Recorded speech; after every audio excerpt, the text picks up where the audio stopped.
اللہ تعالیٰ سے دعا ہے کہ اللہ تعالیٰ مجھے حق سچ بات کہنے کی توفیق نصیب فرمائے، اور اگر ہمیں وہ سمجھ میں آ جائے تو اس پر عمل کرنے کی بھی توفیق نصیب فرمائے۔ میں نے آپ کے سامنے قرآن کریم کی ایک آیت مبارکہ تلاوت فرمائی ہے۔ اس کے اندر اللہ تعالیٰ نے ہمارے نبی، بلکہ اگر یوں کہہ دیا جائے کہ تمام انبیاء کے سردار خاتم النبیین حضرت محمد مصطفیٰ احمد مجتبیٰ صلی اللہ علیہ وسلم کی ختم نبوت کو بیان کیا ہے، تو اس وجہ سے اللہ تعالیٰ نے حضرت آدم علیہ السلام سے لے کر حضرت عیسیٰ علیہ السلام تک، اور پھر سب سے آخر میں ہمارے نبی حضرت محمد مصطفیٰ صلی اللہ علیہ وسلم کو نبوت عطا کی ہے، اور ہمارے نبی علیہ السلام پر انبیاء کے سلسلے کو ختم فرمایا ہے۔ اس وجہ سے اللہ تعالیٰ نے ارشاد فرمایا، ما کان محمد ابا احد من رجالکم، محمد صلی اللہ علیہ وسلم تم مردوں میں سے کسی کے بھی باپ نہیں ہیں، ولکن رسول اللہ، لیکن یہ اللہ تعالیٰ کے رسول ہیں، وخاتم النبیین، اور آخری نبی ہیں۔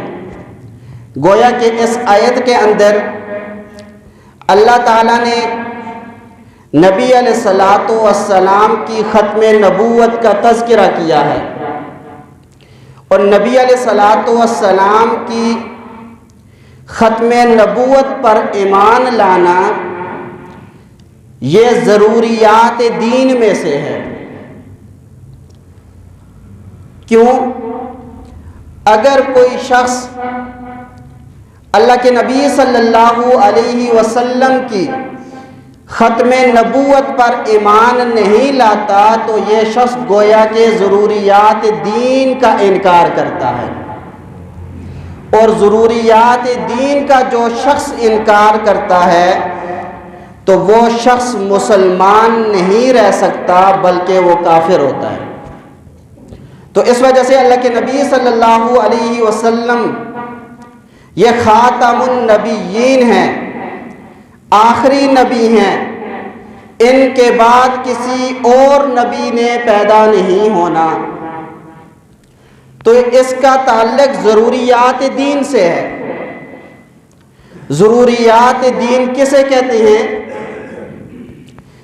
دین اور اسلام کے وہ مسائل اور وہ احکام جو تواتر کے ذریعے سے ہم تک پہنچے ہیں۔ اس میں صرف علماء ہی شامل نہیں بلکہ اس کے اندر عوام کا طبقہ بھی شامل ہے، اور صرف مسلمان ہی نہیں بلکہ وہ کافر بھی شامل ہیں جو مسلمانوں کے اندر رہتے ہیں، اور ان کافروں کو یہ بات پتہ ہے کہ مسلمان 5 وقت کی نماز کو فرض مانتا ہے، یہ مسلمان رمضان کے روزے کو فرض مانتا ہے، اپنے اوپر لازم سمجھتا ہے۔ اسی طریقے سے مسلمان زکوٰۃ دینے کو یہ فرض سمجھتا ہے، اور بیت اللہ کا حج صاحب استطاعت پر یہ فرض سمجھتا ہے۔ تو یہ تمام چیزیں ان کا تعلق ضروریات دین سے ہے۔ اگر کوئی شخص ان میں سے کسی ایک چیز کا انکار کرتا ہے تو وہ شخص مسلمان نہیں رہ سکتا۔ تو اس وجہ سے ایمان اور کفر کی تعریف بھی یہاں پہ سمجھ لیں. ایمان کسے کہتے ہیں اور کفر کسے کہتے ہیں؟ ایمان کہتے ہیں ضروریات دین میں سے ہر چیز پر ہر مسلمان کا ایمان ہو، اسے ایمان کہتے ہیں. اور کفر کہتے ہیں ضروریات دین میں سے کسی ایک چیز کا انکار کر دے یا اس کے اندر کوئی باطل تعویل کرنا، اسے کفر کہتے ہیں. میں ایک دو مثالوں سے سمجھاؤں گا تو بات صحیح سمجھ میں آئے گی.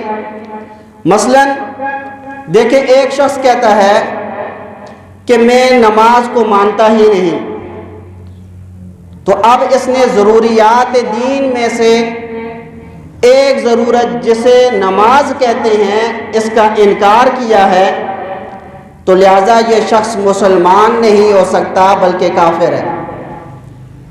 اور ایک شخص یہ بات کہتا ہے میں نماز تو مانتا ہوں لیکن نماز اسے نہیں کہتے ایک رکعت کے اندر ایک رکوع اور دو جو سجدے کیے جاتے ہیں، لہذا اسے نماز نہیں کہتے، بلکہ نماز اسے کہتے ہیں کہ انسان اللہ کا ذکر اپنے دل میں کرے، اسے نماز کہتے ہیں. اب یہ شخص بھی مسلمان نہیں. کیوں؟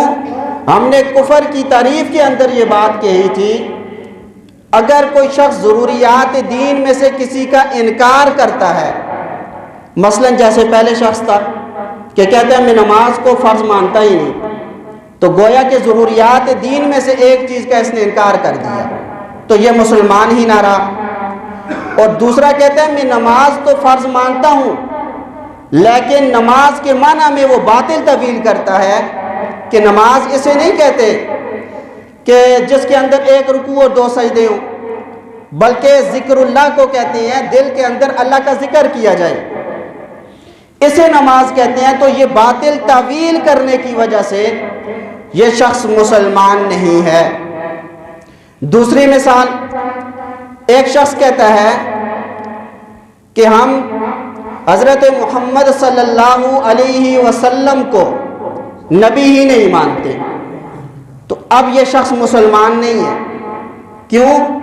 اس نے اللہ کے نبی صلی اللہ علیہ وسلم کی نبوت کا انکار کیا ہے. اور دوسرا شخص یہ بات کہتا ہے ہم اللہ کے نبی صلی اللہ علیہ وسلم کو نبی تو مانتے ہیں لیکن خاتم النبیین نہیں مانتے، یا خاتم النبیین تو مانتے ہیں لیکن خاتم کا وہ معنی یہ کرتا ہے کہ خاتم کا معنی ہے مور. اس سے پہلے جتنے بھی انبیاء آئے ہیں تو ان کو اللہ تعالیٰ نے نبی بنایا تھا، تو اللہ تعالیٰ نے یہ نبوت دینے والی جو مہر تھی یہ اپنے نبی حضرت محمد مصطفیٰ صلی اللہ علیہ وسلم کو عطا کر دی ہے. تو جو شخص نبی علیہ الصلوۃ والسلام کی جتنی زیادہ تابعداری کرے گا تو اللہ کے نبی صلی اللہ علیہ وسلم اس پر مہر نبوت لگائیں گے تو وہ نبی بنتا چلا جائے گا. تو اب دیکھیں اس نے نبی کو تو مانا ہے لیکن خاتم النبیین کا جو لفظ تھا اس کے اندر اس نے باطل تعویل کی ہے کہ اللہ کے نبی جس پر نبوت کی مہر لگائیں گے وہ نبی بنتا چلا جائے گا. اب یہ باطل تعویل کرنے کی وجہ سے اب یہ شخص بھی مسلمان نہیں رہا. تو اس سے پتہ چلتا ہے جیسے اللہ کے نبی صلی اللہ علیہ وسلم کو نبی ماننا ضروری ہے تو ایسے ہی خاتم النبیین ماننا بھی ضروری ہے. اور خاتم النبیین کا وہ معنی کہ جسے علماء امت نے بیان کیا ہے، جسے قرآن و حدیث نے بیان کیا ہے اور اجماع امت سے جو ثابت ہے کہ اللہ کے نبی صلی اللہ علیہ وسلم یہ آخری نبی ہیں، ان کے بعد کوئی نبی پیدا نہیں ہوگا، اس کا ماننا بھی ضروری ہے. تو اس وجہ سے جیسے ضروریات دین کا ماننا ضروری ہے، تو ضروریات دین میں سے ہر چیز کا ماننا ضروری ہے، تو تب جا کے یہ بندہ مسلمان بنتا ہے۔ اگر ضروریات دین میں سے کسی ایک چیز کا انکار کرتا ہے تو یہ شخص مسلمان نہیں رہ سکتا۔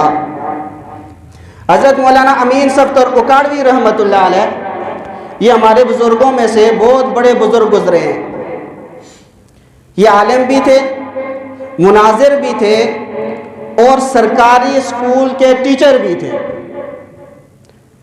تو حضرت اکاڑوی رحمۃ اللہ علیہ فرماتے ہیں، ایک مرتبہ میرا تبادلہ ہوا تو میں جہاں پہ تبادلہ ہوا تھا وہاں پر گیا۔ اب وہاں پر 2 بندے میرا پوچھتے ہوئے آگے۔ جب میری ان سے ملاقات ہوئی تو وہ کہنے لگے ہمیں پتہ چلا ہے کہ آپ کا یہاں پر تبادلہ ہوا ہے، تو اس وجہ سے ہم آپ کے پاس آئے ہیں۔ حضرت اکاڑوی رحمۃ اللہ علیہ فرمانے لگے وجہ کیا ہے؟ تو وہ فرمانے لگے اصل بات یہ ہے، ہمارے اس شہر کے اندر 4 بیٹھکیں ایسی ہیں جو حقیقتاً ہے مسلمانوں کی، لیکن ان مسلمانوں کو قادیانیوں نے کچھ پیسے کاروبار کے لیے دیے ہیں، تو جس کی وجہ سے ان سے وہ 4 بیٹھکیں لی ہوئی ہیں اپنا درس دینے کے لیے، تو لہٰذا یہاں پر وہ درس دیتے ہیں، اور جس کی وجہ سے ہمارے جو بچے ہیں ان کے عقائد انہوں نے خراب کر دیے ہیں، تو لہٰذا ہم نے وقت لے کے آج 2:30 بجے کا مناظرہ طے کیا ہے، تو لہٰذا آپ ضرور آئیں وہاں پر۔ حضرت اکاڑوی رحمۃ اللہ علیہ فرمانے لگے ٹھیک ہے، 11 بجے آدھی چھٹی ہوتی ہے تو میں کتابیں لے آؤں گا اور 2:30 بجے میں پہنچاؤں گا۔ حضرت اکاڑوی رحمۃ اللہ علیہ وہاں پر پہنچتے ہیں اور دیکھتے ہیں کہ ان کے قادیانیوں کے 4 مبلغ اور 50 سے 60 افراد پہلے جمع ہوتے ہیں، وہ سارے بیٹھے ہیں۔ تو حضرت اکاڑوی رحمۃ اللہ علیہ گئے، وہاں پر جا کے بیٹھے۔ اب بات شروع ہوئی تو سب سے پہلے جو قادیانی مبلغ تھا اب وہ کھڑا ہوتا ہے اور کھڑا ہو کر وہ اپنی تقریر شروع کرتا ہے، اور تقریر بڑے عجیب انداز میں شروع کرتا ہے۔ اب اس کی تقریر کیا تھی؟ کہنے لگا دیکھو اللہ تعالیٰ نے جتنی بھی مخلوقات پیدا کی ہیں ان تمام مخلوقات میں جو افضل ہیں وہ انبیاء ہیں، اور ان سب میں جو افضل ہے اسے حضرت محمد مصطفیٰ صلی اللہ علیہ وسلم کہتے ہیں۔ تو اس وجہ سے اس سے پہلے ایک نبی آئے حضرت موسیٰ علیہ السلام۔ موسیٰ علیہ السلام کی جس نے بھی اتباع کی، پیروی کی ہے، تو وہ صحابی بنا ہے، تابعی بنا ہے، کتب اور ابدال بنا ہے۔ حضرت عیسیٰ علیہ السلام کی جس نے پیروی کی وہ صحابی، تابعی، کتب اور ابدال بنا ہے۔ ہمارے نبی کی شان تو بہت بلند ہے، تو اس وجہ سے ہمارے نبی کی جس نے بھی اتباع کی ہے تو وہ صرف صحابی اور تابعی نہیں بنا، کتب اور ابدال نہیں بنا، بلکہ اللہ کے نبی نے اس پہ مہر لگائی ہے تو وہ نبی بھی بنا ہے، نعوذ باللہ۔ اب جس وقت اس نے یہ تقریر کی، اب دیکھیں بظاہر یہ الفاظ کتنے پیارے لگتے ہیں کہ یہ ہمارے نبی علیہ السلام کی شان بیان کر رہا ہے، لیکن حقیقتاً یہ شخص، یہ جو قادیانیوں کا، مرزائیوں کا مبلغ تھا، یہ نبی علیہ السلام کی شان نہیں بیان کر رہا تھا بلکہ تنقیص کر رہا تھا، گستاخیاں کر رہا تھا۔ حضرت اکاڑوی رحمۃ اللہ علیہ کی جب باری آئی تو حضرت اکاڑوی رحمۃ اللہ علیہ کھڑے ہوئے اور فرمانے لگے دیکھو آپ نے جو دلیل بطور پیش کی ہے، آپ نے دلیل کے طور پر یہ جو بات پیش کی ہے اس کے 2 جواب ہیں۔ ایک جواب کو جواب تحقیقی کہتے ہیں اور ایک کو الزامی کہتے ہیں۔ آسان ترجمہ ان کا جواب تحقیقی اور الزامی کا یہ ہے کہ اگر کوئی شخص کسی پر سوال کرے وہ شخص جواب دے دے تو اسے جواب تحقیقی کہتے ہیں، اور جواب الزامی کہتے ہیں اگر کوئی شخص کسی پہ سوال کرتا ہے تو وہ شخص جواب نہ دے بلکہ وہ اس کے سوال پر سوال کر دے۔ جب وہ اس کے سوال پر سوال کرے گا تو جو جواب اس کا نکلے گا وہی جواب اس کا بھی نکل آئے گا، اس کو جواب الزامی کہتے ہیں۔ تو حضرت اکاڑوی رحمۃ اللہ علیہ فرمانے لگے اس کے دو جواب ہیں، ایک کو جواب تحقیقی کہتے ہیں اور ایک کو جواب الزامی کہتے ہیں۔ سب سے پہلے میں جواب تحقیقی دینا چاہتا ہوں۔ جواب تحقیقی یہ ہے، بتاؤ اس مرزا نے کون سی عبادت ایسی کی ہے کہ جس کی وجہ سے یہ نبی بنا ہے؟ کون سی ایسی عبادت ایسی ہے جو حضرت ابو بکر صدیق رضی اللہ تعالیٰ عنہ جیسا شخص بھی نہ کر سکا اور اس لعنتی نے وہ عبادت کی ہے؟ نمبر دو، وہ کون سی ایسی پیروی ہے جو حضرت عمر فاروق رضی اللہ تعالیٰ عنہ تو نہ کر سکے لیکن یہ مرزا کر گیا، جس کی وجہ سے وہ تو نبی نہ بن سکے اور یہ نبی بن گیا؟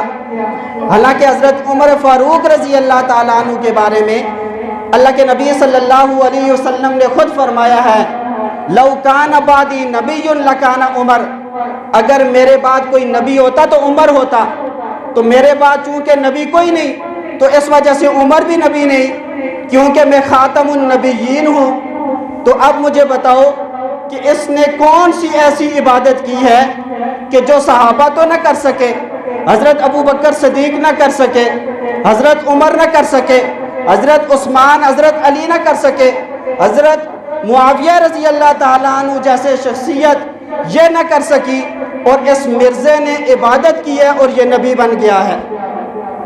دیکھیں عبادات میں جو بڑی عبادتیں ہیں وہ 5 ہیں، نماز، روزہ، زکوٰۃ، حج، جہاد، یہ بڑی عبادتیں جو ہیں وہ 5 ہیں۔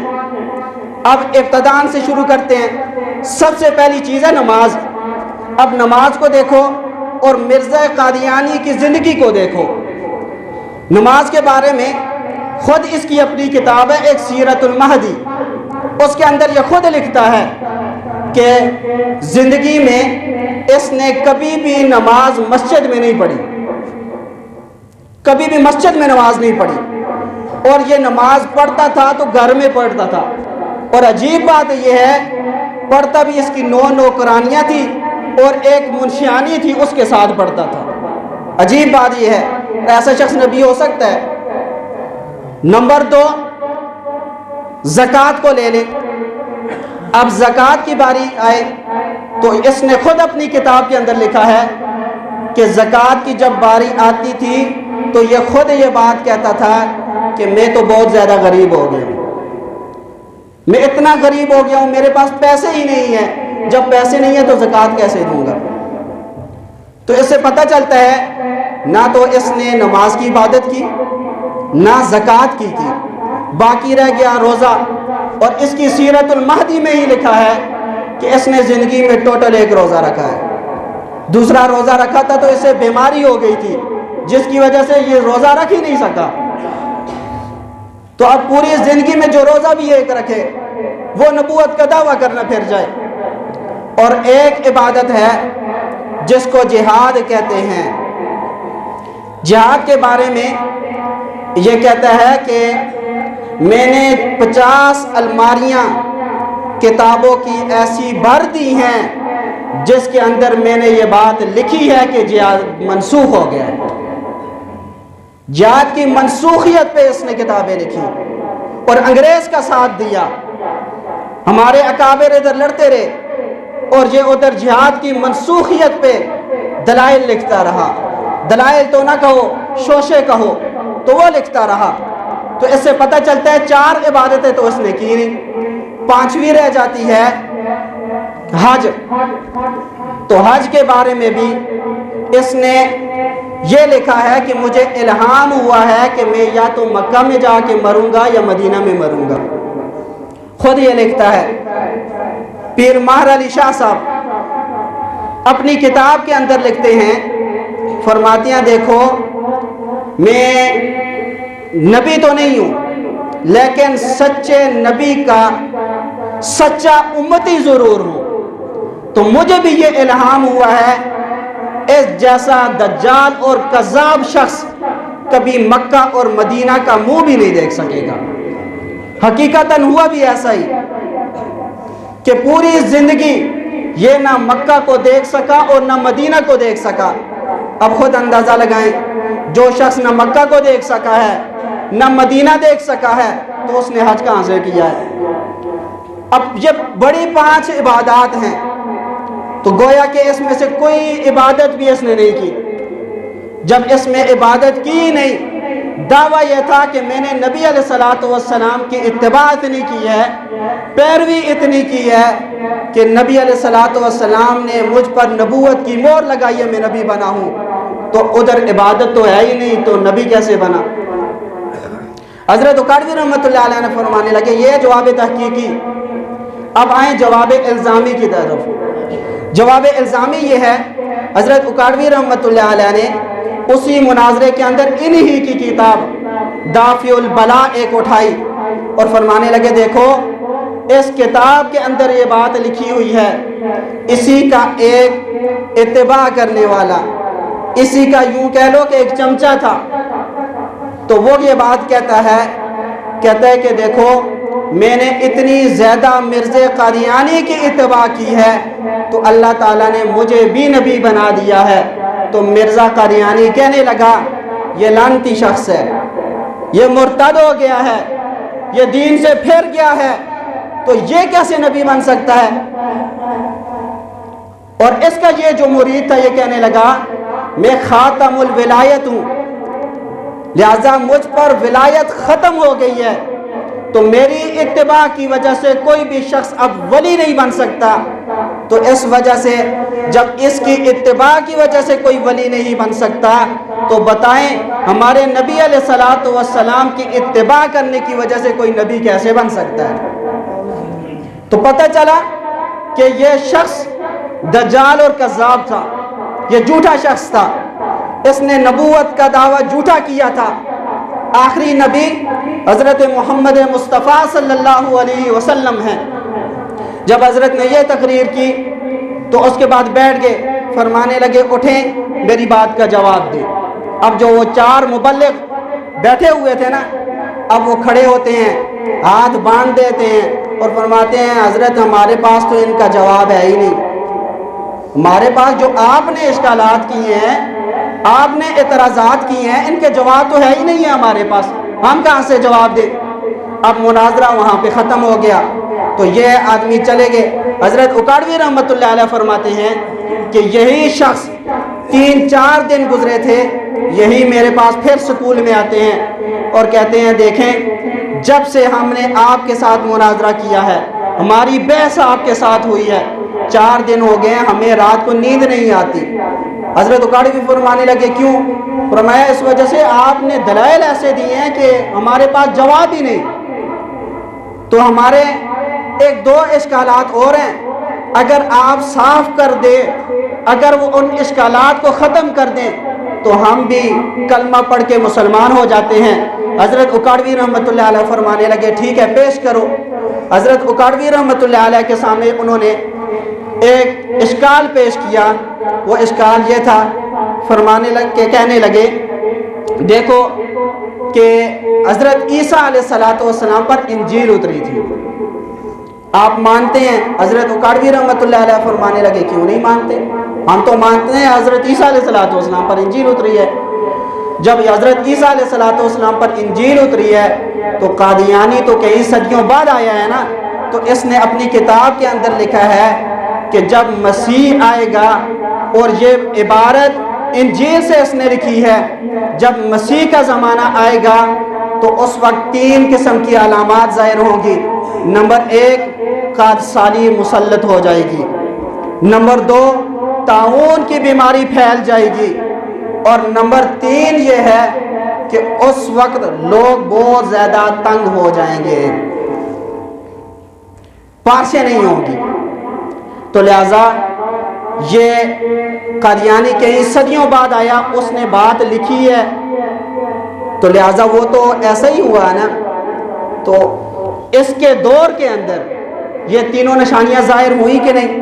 حضرت اکاڑوی رحمۃ اللہ علیہ فرمانے لگے چلو انجیل لے آؤ. جب انجیل لائی گئی تو حضرت اکاڑوی رحمۃ اللہ علیہ نے فرمایا ڈھونڈو کہاں پہ لکھا ہوا ہے. جب وہ ڈھونڈتے رہے تو نہ ملا. حضرت اکاڑوی رحمۃ اللہ علیہ نے خود وہ کھولی اور فرمایا دیکھو یہ لکھا ہوا ہے نا. اب وہ خوش ہو گئے, دیکھو نا چلو آج تو حضرت اکاڑوی پھنس گئے ہیں. تو حضرت اکاڑوی رحمۃ اللہ علیہ فرمانے لگے تھوڑا سا آگے بھی پڑھ لو, ایک عربی عبارت ہے وہ بھی پڑھ لو. جب آگے وہ پڑھا وہاں پہ لکھا ہوا تھا جب یہ 3 نشانیاں ہوں گی تو اس وقت جھوٹے مسیح پیدا ہوں گے. تو حضرت اکاڑوی رحمۃ اللہ علیہ فرمانے لگے دیکھو اس سے پتہ چلتا ہے کہ یہ قادیانی بھی جھوٹا تھا, اس وجہ سے یہاں پہ انجیل کے اندر جو بات لکھی ہے وہ سچی ہے اور یہ جھوٹا ہے. اب وہ جب انہوں نے یہ بات سنی اور فرمانے لگے حضرت ہمیں کلمہ پڑھا دے. حضرت نے کلمہ پڑھایا اور وہ چاروں مسلمان ہو گئے. اب دیکھیں اس وجہ سے ہمارے اکابر نے ختم نبوت کا دفاع بھی کیا ہے, ہر محاذ پہ انہوں نے دفاع کیا ہے, چاہے جو بھی فتنہ اٹھا ہے اس کا دفاع ضرور کیا ہے. یہ حضرت اکاڑوی رحمۃ اللہ علیہ ہیں. حضرت اکاڑوی رحمۃ اللہ علیہ کو اللہ تعالیٰ نے علم و فضل بہت زیادہ عنایت کیا ہوا تھا, ہر فرقے کے خلاف کمر بستہ ہو جاتے تھے.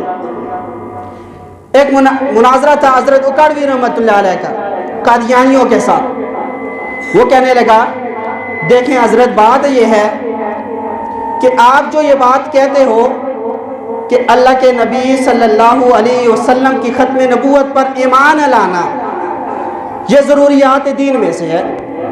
اگر کوئی شخص ضروریات دین میں سے ایک چیز کا انکار کرتا ہے تو وہ مسلمان نہیں رہتا. یہ جو بات ہے یہ عقل کے بھی اور نقل کے بھی دونوں کے خلاف ہے, عقل اور نقل دونوں کے خلاف ہے. حضرت اکاڑوی رحمۃ اللہ علیہ فرمانے لگے اچھا مجھے لگتا ہے کہ یہ شوق میں آپ نے کہہ دیا عقل اور نقل کے خلاف ہے, حقیقتاً عقل اور نقل کے خلاف نہیں. وہ کہنے لگا کیسے؟ دیکھیں اس پہ مجھے ایک لطیفہ یاد آیا. ایک شخص تھا اس کو انگلش سیکھنے کا بہت زیادہ شوق تھا.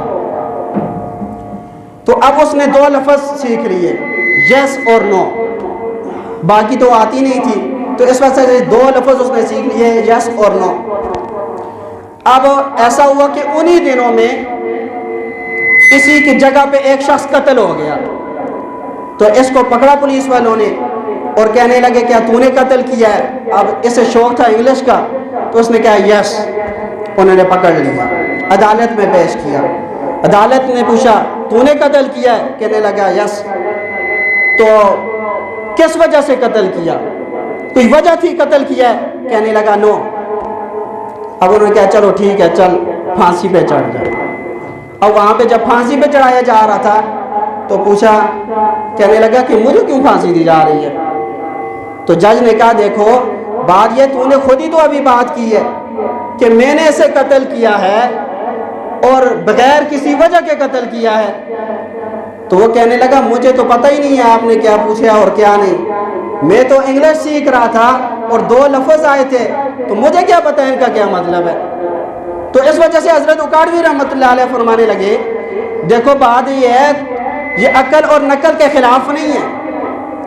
میں مثال سے بات سمجھاتا ہوں. دیکھیں یہ پگڑی ہے, اب یہ پاک ہے لیکن اس کے ناپاک ہونے کے لیے تمام نجاستوں سے پاک ہونا اس کے لیے ضروری ہے کہ نہیں؟ تو یہ پاک اسی وقت ہوگی جب اس پر کوئی نجاست نہیں ہوگی. لیکن اس کے ناپاک ہونے کے لیے کیا تمام نجاست کو لگنا ضروری ہے؟